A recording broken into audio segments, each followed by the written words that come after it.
Saudara-saudari sekalian yang terkasih dan dikasihi oleh Tuhan. Banyak gambaran untuk menunjukkan kedekatan manusia dengan Allah. Hari ini Yesus melukiskan relasi kita dengan Allah seperti dua sahabat yang saling mencintai. Mari kita melihatnya dalam 3 poin berikut. Yang pertama, sahabat sejati.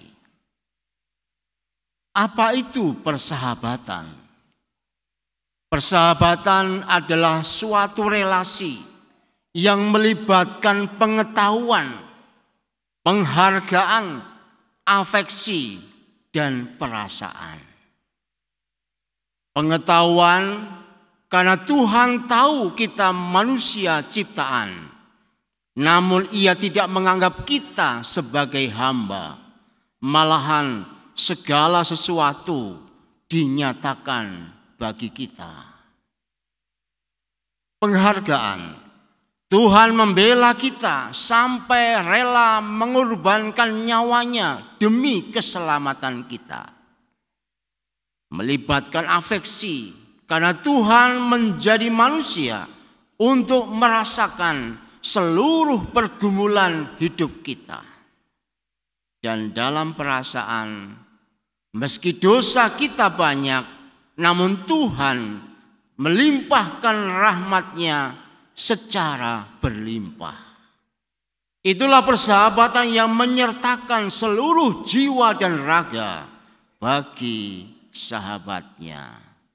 Maka tepatlah dikatakan dalam kitab suci, seperti Bapa telah mengasihi aku, demikian aku mengasihi kamu, tinggallah dalam kasihku itu. Tuhan tahu, karena luka dosa kita tidak mampu untuk mengasihi, maka Ia melakukan tindakan yang sungguh di luar dugaan. Justru karena kelemahan manusiawi kita itu, Tuhan memasukkan kita dalam kasih-Nya. Meskipun sebenarnya kita ini tidak pantas, tapi Tuhan justru membawa kita untuk tinggal di dalam kasih-Nya.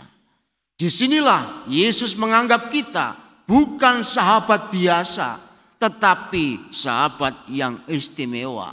Semua dipertaruhkan, bahkan nyawanya sendiri, agar kita semua tinggal dalam kasih-Nya. Sebab hanya dengan tinggal dalam kasih-Nya saja, kita akan bisa mengalami sukacita.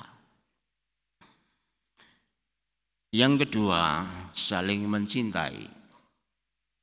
Ada hukum alam yang tidak bisa kita lawan, yaitu hukum memberi dan menerima, atau masuk dan keluar, atau timbal dan balik.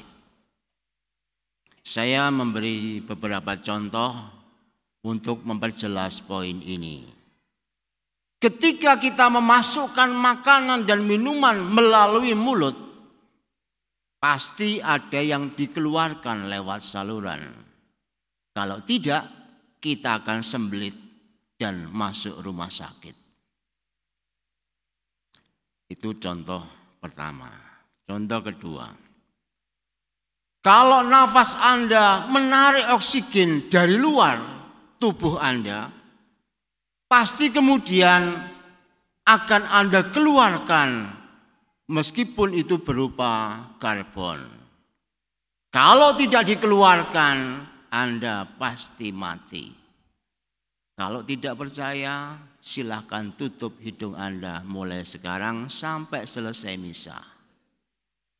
Pasti mati. Itu artinya yang masuk mesti harus dikeluarkan. Contoh yang ketiga, gigi Anda tumbuh di usia balita, nanti rontok di waktu lansia. Kalau ada lansia giginya enggak rontok itu aneh.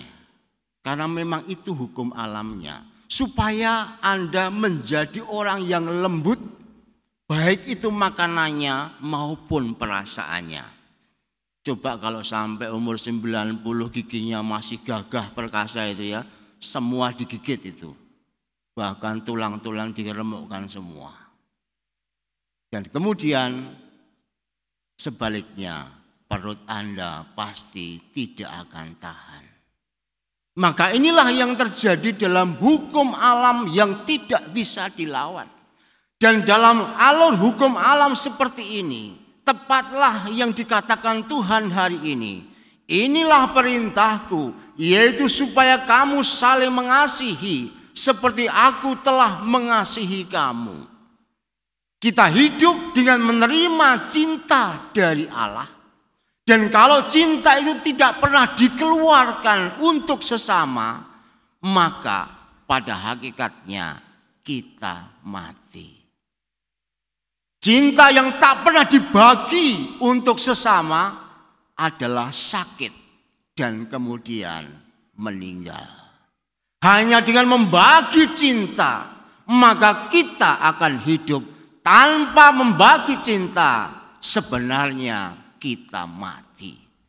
Seturut hukum alam, itulah yang terjadi.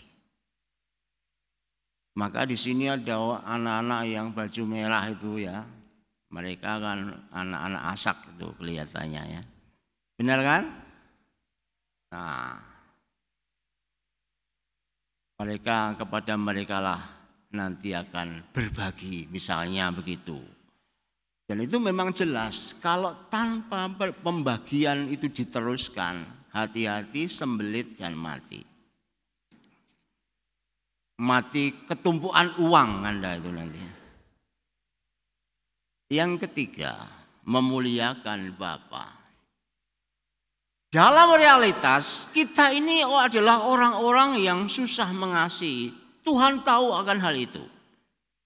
Ketika kita menarik oksigen cinta Allah, tetapi fakta dalam kehidupan yang kita keluarkan itu justru berupa dengki, benci, curiga, gosip, bohong, dan seterusnya.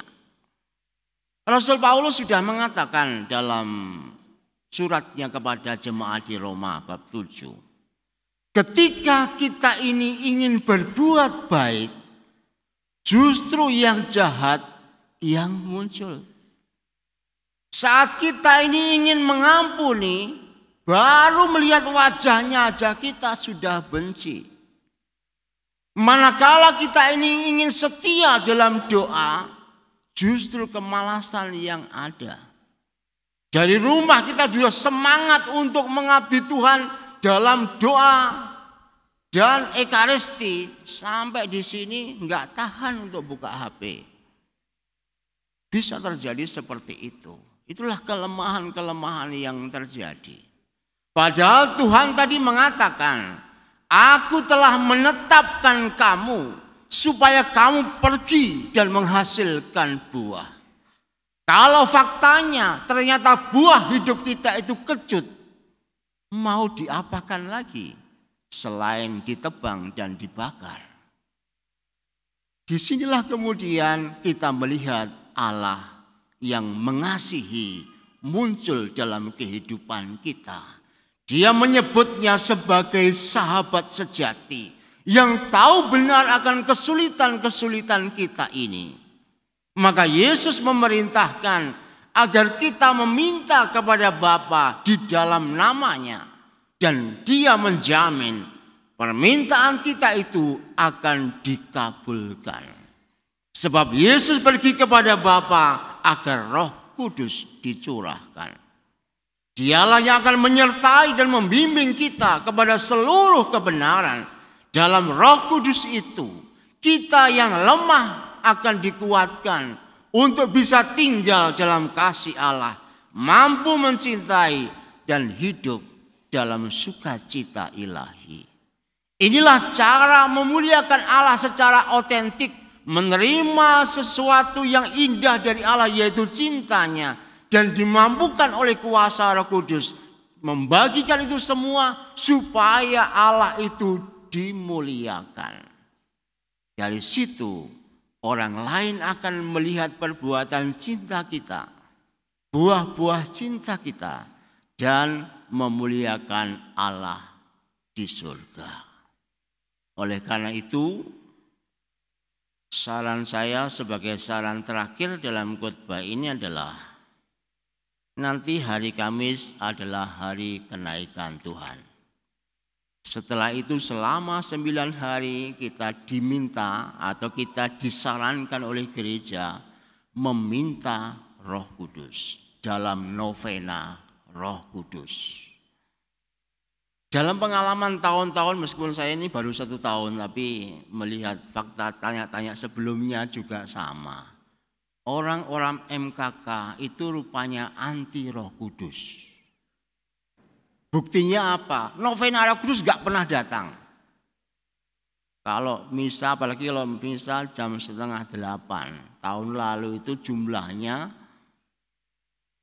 tidak lebih dari 60 orang.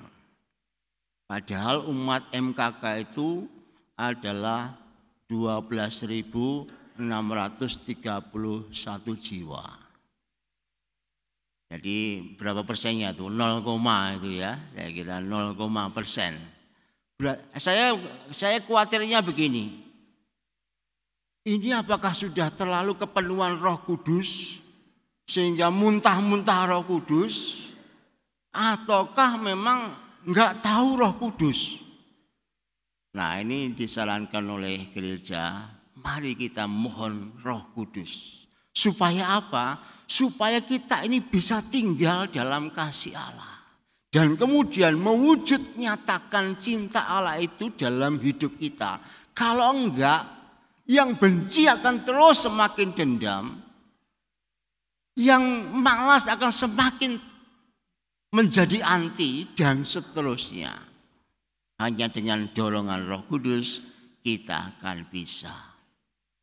Tapi saya selalu yakin, meskipun saya ngomong kenceng-kenceng seperti ini, nyindirnya tidak nyindir tapi belak-belakan juga, ya paling-paling yang datang ya 100 lah, nanti naik 40 lumayan daripada enggak sama sekali. Tapi saya berharap Anda tidak mengandalkan Roh Kuda, tetapi Roh Kudus yang Anda minta setelah kenaikan Tuhan di surga. Terutama prodiakon. Sudah prodiakon minta Roh Kudus saja enggak. Nah, ini ya harus saya kritik dengan kencang ini ya. Siapa yang menganggap dirinya prodiakon, nanti kalau setelah Kamis ya, kenaikan Tuhan enggak datang, ya untung saya bukan pastor paroki ya. Kalau pastor pecat gitu ya. Tapi untungnya enggak ya.